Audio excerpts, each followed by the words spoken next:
Zaharia pasal 13 menyatakan bahwa 2/3 umat akan dimusnahkan oleh Allah. Dan meninggalkan 1/3 sisanya. Namun, 1/3 ini akan mengalami pemurnian melalui api yang menyala-nyala. Dan akhirnya memperoleh kehidupan yang kekal. Mari kita baca, hai pedang. Bangunlah.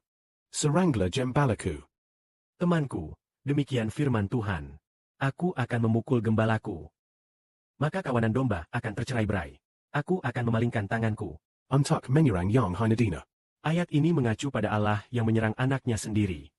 Di sini dikatakan, seranglah jembalaku. Temanku. Temannya Allah adalah anaknya, yaitu Kristus, yang ditikam oleh pedang. Tepat seperti yang dikatakan di sini. Aku memukul gembala, maka kawanan domba akan tercerai-berai. Ini hanya bisa merujuk pada hari ketika Yesus Kristus disalibkan, dan pada malam itu, kawanan dombanya, domba-dombanya segera meninggalkan dia. Inilah makna dari aku memukul gembala. Maka kawanan domba akan tercerai-berai. Lalu akan memalingkan tanganku untuk menyerang yang Hinadina. Siapa sangka, bahwa tidak hanya menyerang Tuhan, tetapi juga menyerang saudara-saudara Sion. Hal ini karena saudara-saudara Sion harus menanggung dosa bagi domba-dombanya. Sebagai penebusan dosa bagi domba-domba tersebut.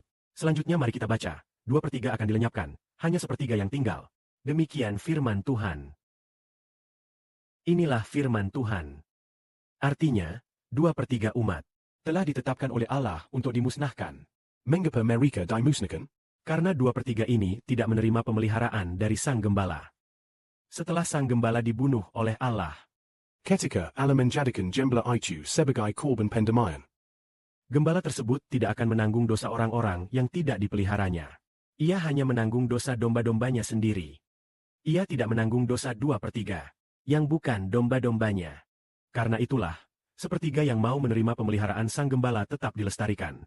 Di sini dikatakan, Hanya 1/3 yang tinggal. Jadi, 1/3 umat manusia, yaitu 1/3 generasi ini, harus taat kepada pemeliharaan saudara-saudara Sion. Namun, 1/3 ini pasti akan mengalami pemurnian. Seperti yang tertulis di sini. Aku akan memurnikan 1/3 ini melalui api yang menyala-nyala. Aku akan memurnikan mereka. seperti memurnikan perak. Aku akan menguji mereka. Seperti menguji emas. Artinya, Allah menguji seluruh dombanya. Semua yang dijembalakan oleh saudara-saudara Sion. Allah akan menguji mereka. Bagaimana caranya menguji? Pemurnian dengan api berarti diuji dalam api. Bagaimana tepatnya di dalam api? Yaitu dalam waktu kurang dari 10 tahun lagi. Dalam tungku penderitaan besar, Great Tribulation. Semua anak-anak Allah akan mengalami penganiayaan dalam masa kesengsaraan besar ini. Terus-menerus dianiaya oleh orang-orang yang setia kepada setan. Dalam proses penganiayaan ini, masihkah mereka mau mengakui Tuhan? Masihkah mereka mau mengakui Bapa Surgawi, Tuhan? Apakah mereka meninggalkan Tuhan saat mengalami penganiayaan? Jika mereka meninggalkan Tuhan dan Bapa, mereka tidak akan memperoleh kehidupan yang kekal. Tujuannya adalah agar dalam penderitaan, mereka tetap setia. Jadi, setelah melewati pemurnian melalui api yang menyala-nyala, setelah tetap setia, mereka akan memperoleh kehidupan yang kekal. Mereka akan berseru kepada namaku. Dan aku pun akan menjawab mereka. Aku akan berkata, mereka adalah umatku. Dan mereka pun akan berkata, Tuhan adalah Allah kami. Artinya, setelah mereka melewati Pemurnian dalam masa kesengsaraan besar. Allah berkenan kepada mereka. Artinya, setelah diuji dalam situasi antara hidup dan mati, mereka tetap melayani Allah. Tetap saja mau berada di bawah nama Allah. Maka merekalah milik Allah. Namun, setelah menjalani proses pemurnian ini, segera meninggalkan Allah dan Tuhan, maka tidak bisa lolos. Hanya akan menuju kehancuran. Karena itu, semua anak-anak kita harus mengerti bahwa hanya setelah melewati ujian dan menang, baru layak disebut umat Allah yang sesungguhnya. Lalu, yang akan diuji oleh Allah adalah domba-domba yang digembalakan oleh saudara si Bodi. Tetapi yang tidak diuji akan dihancurkan.